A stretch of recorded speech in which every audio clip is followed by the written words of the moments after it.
का खाना सत्यानाश जाना। अगर सत्संग संयम साधन नहीं है तो बोझा चढ़ता है धर्म का सिर पर। मान देने वाले आपके पुण्य ले जाएंगे। हाँ, तो ये पुण्य ले जाएंगे, इस डर से आप सत्कर्म न करो। लेकिन पुण्य पाप परमात्मा के चरणों में करके आप सबकी भलाई के लिए सत्कर्म करो और अपनी औकात के अनुसार करो, तो आपका मन खुशामद से सुखी हो रहा है। तो आप जल तन मात्रा के स्नेह गुण में बाहर फंसे। अगर आपका मन ध्यान भजन से और सेवा से खुश होता है तो आप जल तन मात्रा के स्नेह गुण में अंतर्मुख हो रहे। मानपुड़ी है जहर की, वो बाहर ले जाएगी। हाँ, जब तक इन पांचों तन्मात्राओं के प्रभाव से अपने को पृथक नहीं जाना, नहीं मन को किया, तब तक खतरे से खाली नहीं। तुम्हारी पूजा और तुम्हारी वाहवाही और तुम्हारे चमचों का सुविधाएं समझ में आता है वक्ताओं को। नारायण हरि नारायण हरि। पत्थर को भगवान बनाना आसान है, लेकिन साधक को ब्रह्मज्ञानी बनाना, परमात्मा साक्षात्कार कराना बहुत कठिन है। कुछ ऊपर ले जाओ तो वो भी चाहेगा कि चलो अपन एकदम ऐसा हो। धीरज रखो। कई ऐसे चिट्ठी लिखते कि बापूजी जो आपको अनुभव हुआ मेरे को हो गया, मेरे को साक्षात्कार हो गया, अब जगत का उद्धार करने की आज्ञा दीजिए। मेरा हम उत्तर लिखते हैं कि अभी थोड़ा धीरज रखो, रूबरू मिलो। फिर रूबरू आते हैं, मेरे को हो गया फलानी, जैसे आसुद शुद्ध 2 दिवस हमारा ऐसा वो कोई तारीख बारीक होता है वो बता देते हैं। और कभी थोड़ा सा कोई झलक लगी, ऐसे तो कईयों को हजारों को लगती रहती, तो घर बैठे थोड़ा ध्यान बयान की कृपा की थोड़ी झलक आई, उसी को साक्षात्कार मान के प्रचार के लिए निकल पड़ते हैं।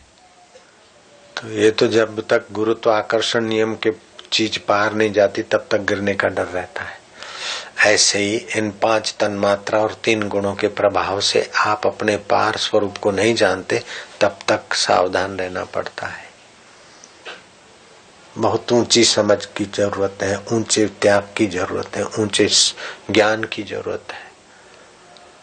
तुम्हारी गति मति तुम ही जानी, नानक दास सदा कुर्बानी। इतनी ऊंचाई को छुए गुरु नानक, फिर भी कहते नानक दास।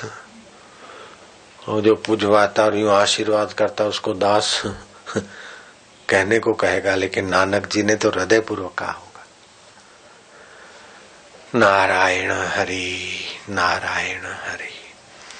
अच्छा, तो भगवान शिव जी का वचन फिर से उच्चारण करो। शिवो गुरः शिवो देवः शिवो गुरः शिवो देवः शिवो बन्धु शरीरिणाम् शिवो बन्धु शरीरिणाम् शिव आत्मा शिवो जीवः शिव आत्मा शिवो जीवः शिवाद अन्य न किंचित शिवाद अन्य न किंचित। कितने ऊंचे पुराणों की ऊंची समझ है। वो चिदाकाश स्वरूप पर ब्रह्म परमात्मा शिव बोलते हैं, वो गुरु के रूप में भी मैं ही हूँ चिदाकाश। भगवान शिव गुरु है, शिव देवता है, शिव ही प्राणियों के बंधु है। सभी प्राणियों के अंदर चिदाकाश स्वरूप शिव ही तो बंधु है। स्नेह आता है जाता है, क्रोध आता है जाता है, दृढ़ता आती है जाती है, मूर्छा आती है जाती है, लेकिन वो तो सदा रहता है। शरीर आता है जाता है, फिर भी वो बंधु रूप में चिदाकाश तो सर्वत्र अपने साथ है। सहोदर भी साथ नहीं, पत्नी भी साथ नहीं, शरीर भी साथ नहीं रहता, फिर भी वो चिदाकाश स्वरूप बंधुओं का बंधु साथ में। कितनी ऊंची समझ है पुराणों की। प्राणियों के बंधु हैं, शिव ही आत्मा है और शिव ही जीव है। क्योंकि शरीर को और इन तन मात्राओं को मिलाकर सुखी रहने की, जीने की वासना है तो जीव हो गया। शिव से भिन्न दूसरा कुछ नहीं है। लो, जैसे शक्कर के खिलौने, शक्कर का खिलौना बना हाथी, उस पे बैठा राजा और आसपास में दूसरे लोग खिलौने शहनाई बजा रहे हैं।